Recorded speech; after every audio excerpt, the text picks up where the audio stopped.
Have you cured cancer yet, Kal-El? Lex! Oh. I wish I could help humankind by doing more than just being its resident strongman. What is it, the cure for cancer? Muscular dystrophy.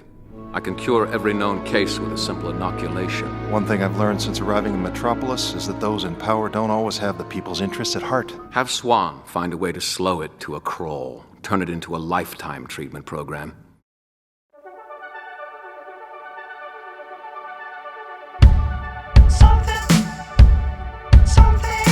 Something changing your mind.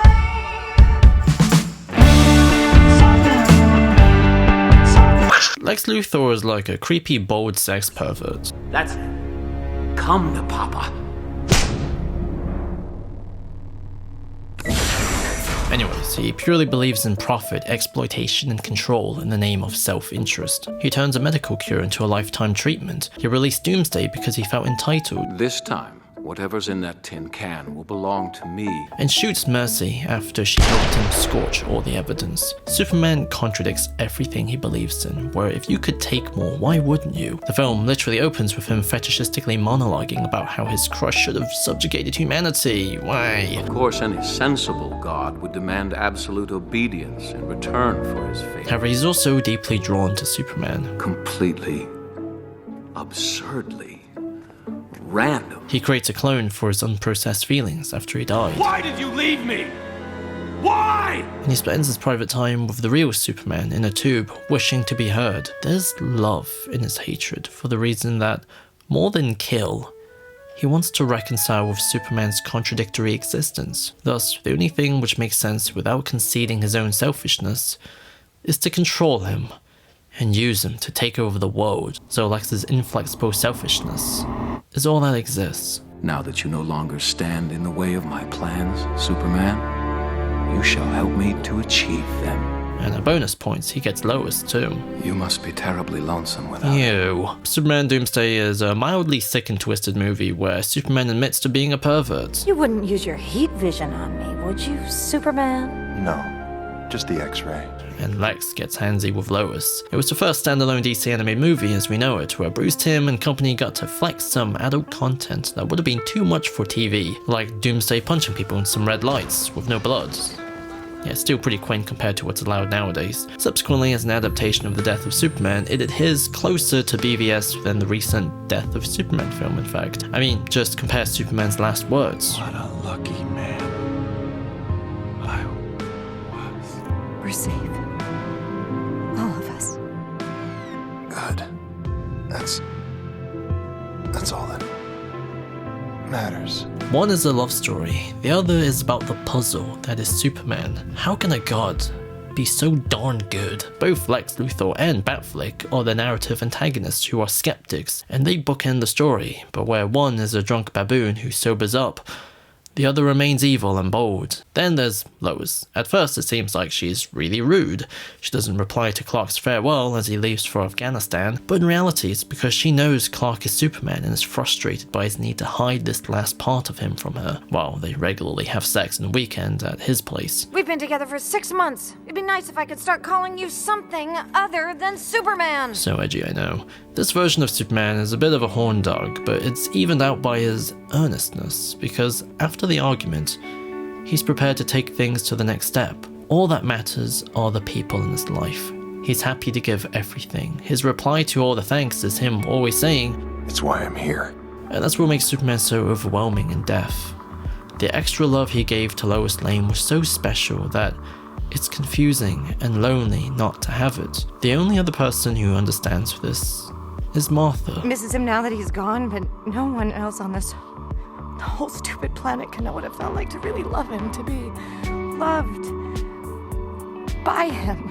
Lois' side of the story is a struggle of faith, where the death of Superman represents the death of a sort of innocence in the world. Because he isn't here to pull your ass out of the fire anymore, that's why. The idea of innocence is a pretty common symbol throughout the film. Superman dies to save a little girl, the clone snaps when Toyman kills a child, and at the end, it's a little boy that provokes trust in Superman again after his reputation is poo-pooed on by the clone. However, the film's big oversight is the weird lack of attention to a world without Superman. We have a funeral, then crime goes up, And then that's it, which is weird because a lot of the best stuff in the comics happened here, like Bibbo Lebowski deciding to do his own part in helping people on a smaller level. 10 points for the New 52 movie for adapting it.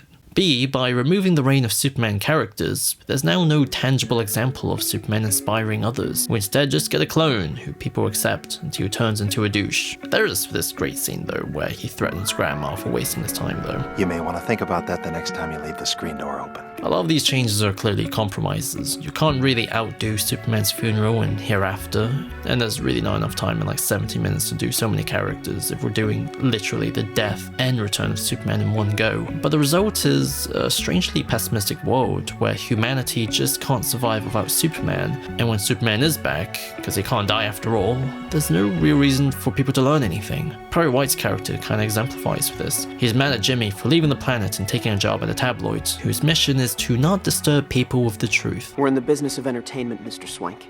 And making money, James. But his rage dissipates when he realizes he himself is kinda like Jimmy now that Superman's gone. He isn't man enough to keep a grip on his ideals. Easy enough to lose sight of, I suppose, in a world without Superman. It's like the moral standard of the entire world has fallen, and it's hard for people to get back up.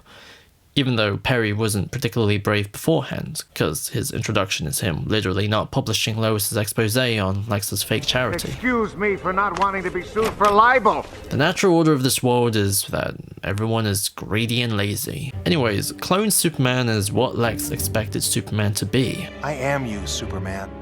A reflection of you as you might have been. If I were raised by Luthor, if you were strong. Where if Superman wanted to serve the people, he could at least do it through subjugation and harsh punishment. I consider myself the authority on what's best for Metropolis. Don't you? That is not the boy I raised. But the clone isn't a bad guy. When he discovers Lex's plan, he just straight up destroys everything and throws Lex's bold ass across town. But the film draws a symmetry between him and Doomsday. They're both genetically created beings who turned on their creators, and eventually couldn't Distinguish between friend and foe. Superman, I have to ask you to step down. I don't think that would be in the city's best interests. Thus, this Doomsday machine lives to extinguish any and all life forms. Because it must. Final fight resembles the one at the beginning, to the extent that Lois is even in shock. Superman returns, and this is the point where it's like, what the f are you doing, movie? He shoots first, which is just weird, especially when he knows his clone isn't a bad guy. I am uncertain of your double's agenda, but for now, he seems to be protecting Metropolis. The clone even tries to reason with Superman, and it doesn't go anywhere. You're self-righteous, misguided, my reflection in a cracked mirror. Suit yourself. As a result, Superman then kills his clone with kryptonite fart gas, but it's a peaceful end as Superman carries on. Protect the people. Lois refuses to believe he's the real one, but does after a kiss, and he's like, why do you taste like Lex? Afterwards, he reveals he's in fact Clark, and she embraces him, while Lex contemplates how Superman perhaps can't be killed after all, but smiles at the challenge, setting up a sequel that will never happen. And also, we know how to kill Superman now, you just gas him with kryptonite. Superman Doomsday is a really confusing movie with a lot of great potential. There's a cool vibe to it, but it lacks coherence in terms of what it's trying to say about Superman's legacy. People need him, but they themselves don't do anything in his name. But perhaps that's actually the point. This film isn't about exploring what they do, but what they feel. His death isn't just traumatic for Lois, it's also for Lex, Perry, and Jimmy. Superman was such a part of their lives, such a part of them, that a new Superman arriving without the recognizable sense of innocence to him is immediately noticeable, is immediately rejected, because anyone can recognize what makes a real Superman. Even if you're Lex Luthor. You've been acting a tad out of character. We're stranded and beaten, reaching for helping hands. We may be defeated, but we'll see the make amends. When the time's right, we're gonna get all that's good. Yeah, when the time's right. Oh, when the time's right. The This video was hell to make entirely because there was a goddamn power cut for like 1 second, and that meant I had to wait for my computer to goddamn reconnect to the internet. That took a really long time, and now I'm gonna have to go to bed really, really late. Thank you for that, Britain.